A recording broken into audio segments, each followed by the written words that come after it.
Denmark has a quite bad mapping on how is the cultural sector functioning and what does it look like? What is happening, basically? We do not know. If they can't explain, for example, how many theaters there are in Sweden, how many professional actors they are, what their level of income is, it's very difficult to talk to policymakers about the need, for example, of raising the level of income or securing the financing of large institutions for performing arts throughout the country and so forth.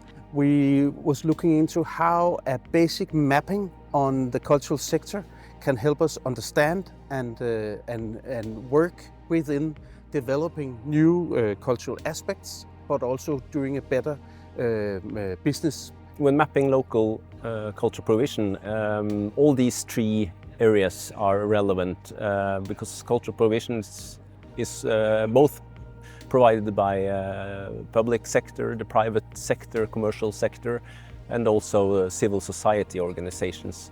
So when we map all these together, these three sectors are really important altogether. Importantly also, of course, is that knowledge is also used for opinion formation.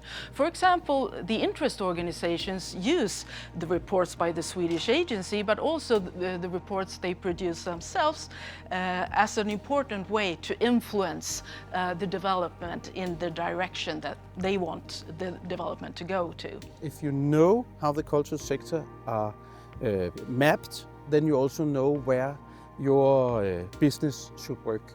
If you know there is a lack or is an overhead, you know where the red ocean or the blue ocean are, basically.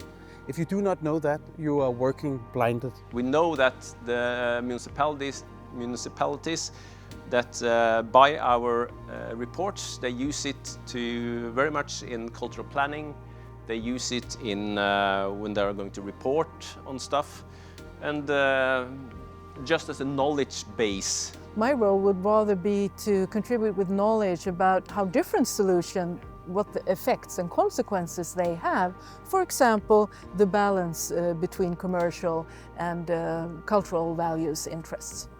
So I would say that the Swedish Agency for Cultural Policy Analysis uses data from mapping to a large degree to be able to do assessments of whether the developments in the cultural sector is moving in the right direction or in the wrong direction, not whether the national cultural policy goals have actually been fulfilled or not, since they are too visionary to really be evaluated in that way. We are, in my work, looking generally to describe and to compare. Normally in the cultural sector, you're only focused on your own activity. We are trying lifting it up and saying, how are you able to compare experience from different branches and all over country, between countries and so on. And of course, a really tricky question, I think, from a policy-making perspective, is when knowledge points in different directions. And this kind of dilemma, I think, increases because also the corpus of knowledge that we now have about cultural policy has increased. There are an increasing amount of actors who produce very relevant knowledge about cultural policy. But that is always important, of course, to when creating knowledge, to be very specific what values you wish to promote. I mean, all knowledge production is important when you want to develop a field. And I haven't, as a researcher, I don't have any clear goal of what my ambitions are, but I believe that development in any directions will depend on a good basis of knowledge and also data.